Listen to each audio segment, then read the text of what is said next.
I have very little time. We have very little time. So let's talk about the present. What's happened this year? Well, you'll know the biggest thing that's happened this year. It's Extinction Rebellion. What happened in April proved that mass nonviolent direct action works. Before the rebellion, not a lot. After the rebellion, 63% of the British population agreeing we face a climate emergency, the environment leaping up ahead of immigration and the economy, according to opinion polls. In the latest poll now, 85% say they're concerned about climate. Mass nonviolent direct action works. Extinction Rebellion has 3 demands. Power has conceded something to each of them. The first demand is tell the truth. And the week after our rebellion, Parliament declared a climate and environment emergency.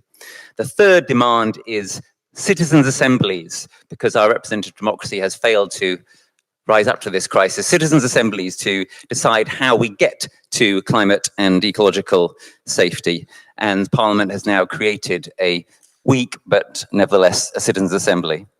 And the second demand, and the reason I've taken that last is because it's the one most relevant to us here at this conference. The second demand to act now, in particular, halt biodiversity loss and go carbon net zero by 2025. And Theresa May has, for the first time, as we've heard, put in a carbon net zero target, albeit for 2050. So why 2025? Why not 2050? 2050 is death. It's death to the coral, of course. It's almost certainly death to the rainforest. And that's in due course almost certainly to most of us, or at least our children. And 2050 will be used as an excuse for prevarication and for geoengineering. Even so, why 2025? Why not something more realistic, like 2035 or 2030? Well, there are various answers to this crucial question.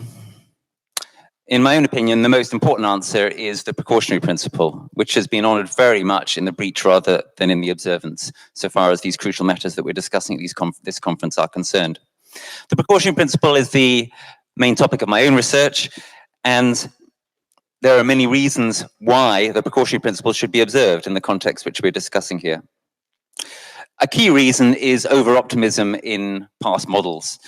We all know that various of the key things, such as Arctic ice, we've been led into complacency by years of false optimism. So I put it to you that the precautionary principle enjoins us to aim for the very most stringent target that we can imagine achieving. Here's another reason why we should aim for 2025. I don't know if you all have seen Tim Jackson's recent piece about climate models and climate targets. I strongly recommend it. It's a very short piece. Tim Jackson, author of Prosperity Without Growth. Jackson argues that it so happens that on a linear emissions reduction model, for achieving the carbon budget we should be achieving, now that there's hardly any carbon budget left, the most natural date for carbon net zero for this country comes out as, lo and behold, 2025. Of course, we all know that the actual date is not the most significant thing. What's much more significant is what's under the curve, the kind of curves that we've just seen from Miles. And most crucially, what's significant is front-loading our action, as Miles has just laid out to you very briefly. Of course, these considerations, and in particular the point about front-loading, accentuate the case for 2025. If we're going to achieve a very ambitious target, we need to start right now.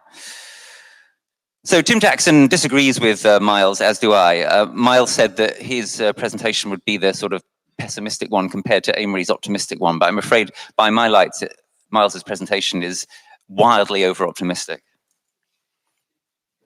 And here's a third reason for 2025, which is already implicit in what I've said, really. Simple urgency.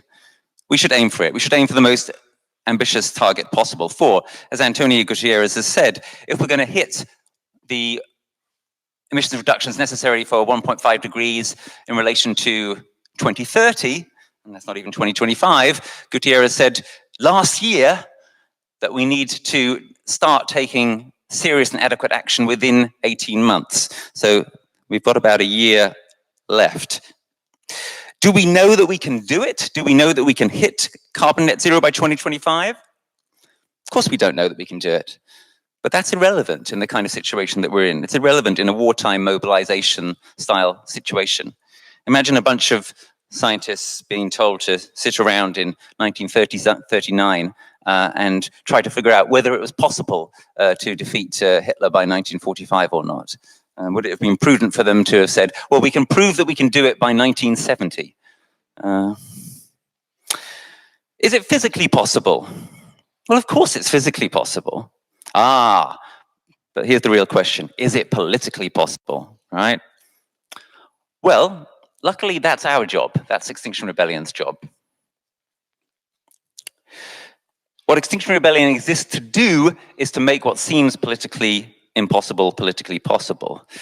This is why it seems to me that the publication date of the Committee on Climate Change report at the start of May was particularly tragic for the authors of that report. The report was sort of dead on arrival, because if you've read the report, you'll know it says loads of things throughout it about, well, this is just about, within the bounds of what could be imagined as happening in this country, and this is what will be tolerated by consumers, and this is what producers can imagine being asked to aim for, and so on. And all of those assumptions suddenly the previous 2 weeks had gone out the window.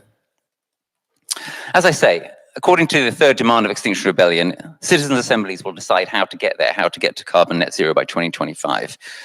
But I put it to you that it's obvious that to achieve 2025, there's no pure techno fix. Significant chunks of our economy will simply have to be phased out. Well, why wouldn't we contemplate that? Well, we wouldn't contemplate it if we were addicted to the status quo. If we wanted to ensure that our society continues roughly like this for the foreseeable future before it potentially collapses. If we are serious about ending the utter recklessness of techno-industrial growth capitalism, we would contemplate rather what needs to be done and act accordingly. Now, in these remarks, I'm addressing, obviously, everyone in this room and everyone beyond.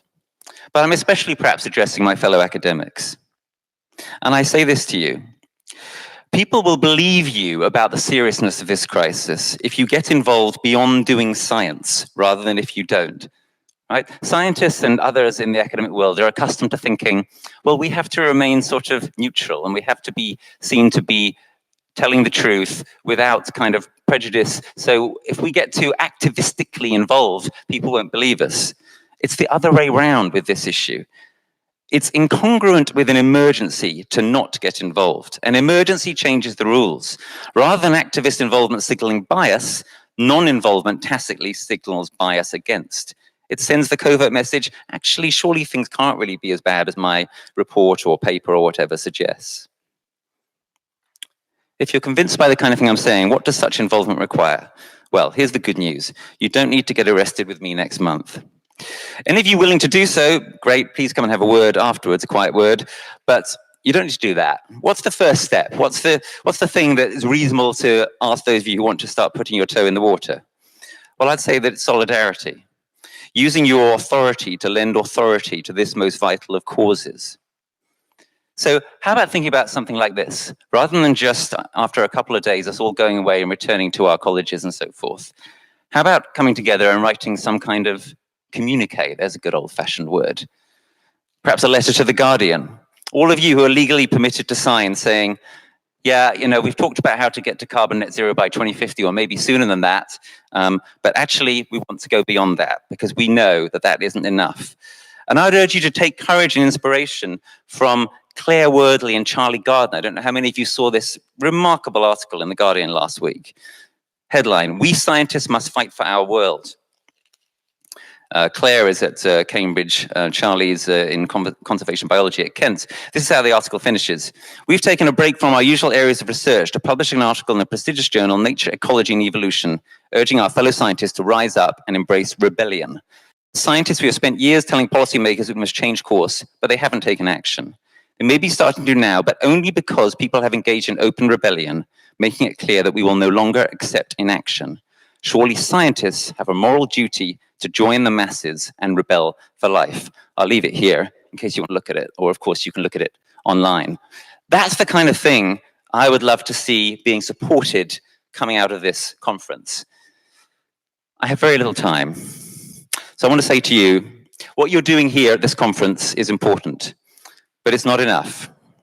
I don't mean it's not enough by itself. I mean it's not enough for you to be doing. You need to be doing more, doing things of a different order. The next phase of Extinction Rebellion begins October the 7th in London and across the world. Extinction Rebellion is our best and perhaps our only shot. Let's not blow it. Join us. First step, individually and collectively, express public solidarity. Thank you.